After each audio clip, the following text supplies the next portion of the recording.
So what are your most significant takeaways from the ECB's financial stability review?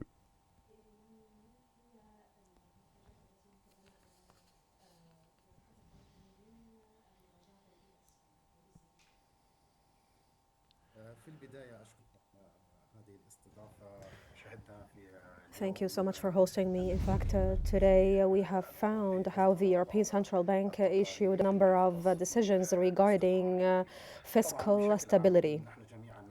You know, quite generally, we know that fiscal markets have been going through a lot of geopolitical issues. And in fact, there was a lot of concentration in the outputs of the ECB today about the possible or potential fiscal risks.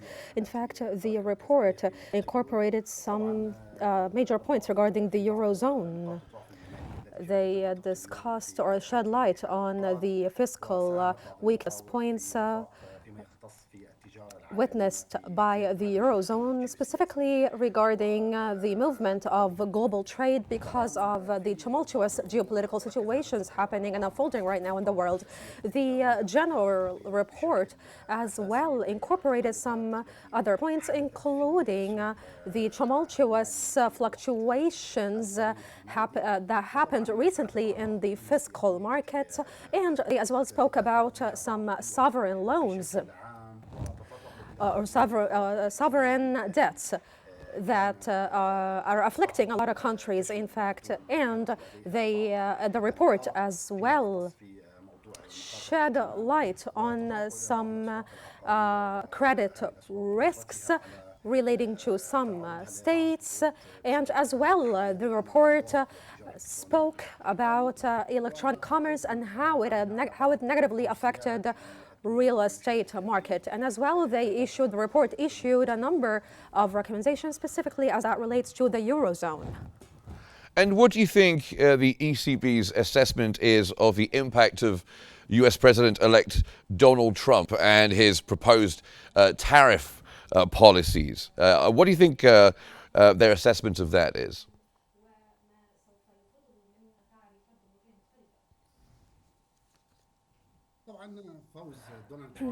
In fact, the winning of Donald Trump is going to definitely impact the European economy as a whole, specifically as that relates to his proposed tariffs on some American imports, which is going to negatively impact European exports, and specifically relative to the chemical industries and the automobile industry as well.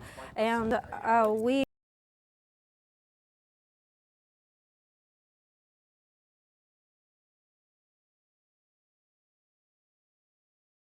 to 260 million euros, in fact, and as well the customs fees that are soaring or that will be soaring when President-elect Trump comes to office are as well going to hinder European economies, and as well this is going to directly impact the exports of the European Union. You know, the European Union in the year 2023 exported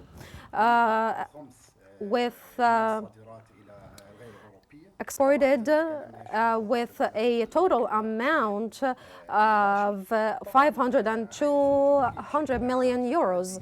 And these measures in general are going to hinder the exports of Germany and the Netherlands and other European countries' exports as well. And definitely these decisions are going to as well affect some fiscal policies in the Eurozone. In fact, the growth rates are going to decrease and plummet, which definitely is going to negatively impact the national economies of these European countries. Quite generally, the concerns of Europe regarding the American proposed tariffs and their impact on the European economy all revolve around growth rates.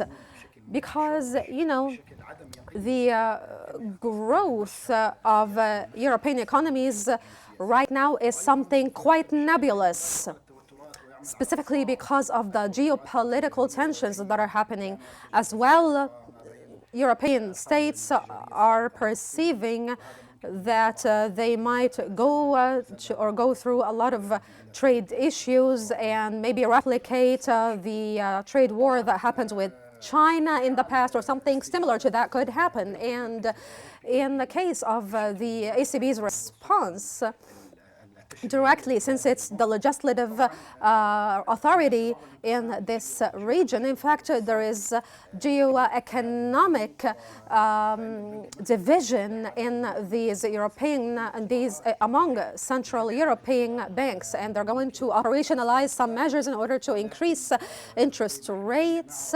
And as we all know, the ECB decreased the interest rates 3 consecutive times before, and right now it is targeting the inflation of 2%, and that's why it's operationalizing these policies. I'm just going to cut in for a second, because I do want to ask you about the AI bubble, if I can. So I'm sorry for interrupting, but what are the potential global implications if an AI-related asset bubble bursts?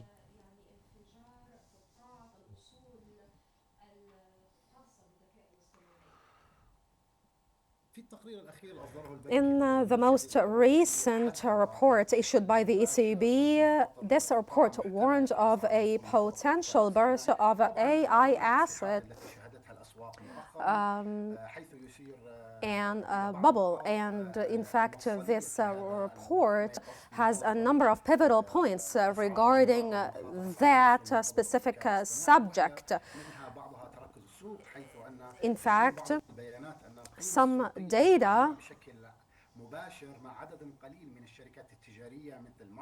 are proving that the market value is being focused in some specific companies like Microsoft, for instance, and this is going to hinder the market in general, and as well a decrease in the revenues of these companies are going to as well hinder a lot of asset prices in a number of geographical zones, because as we talked about earlier, there is a lot of fluctuations happening in the prices in the United States, which is going to trickle down into other global economies.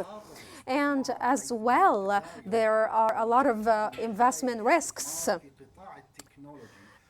specifically in the sector of technology, and this is going to shock a number of non-financial institutions, which is going to increase the rates of market fluctuations, and is going to negatively impact the share prices in a lot of corporations.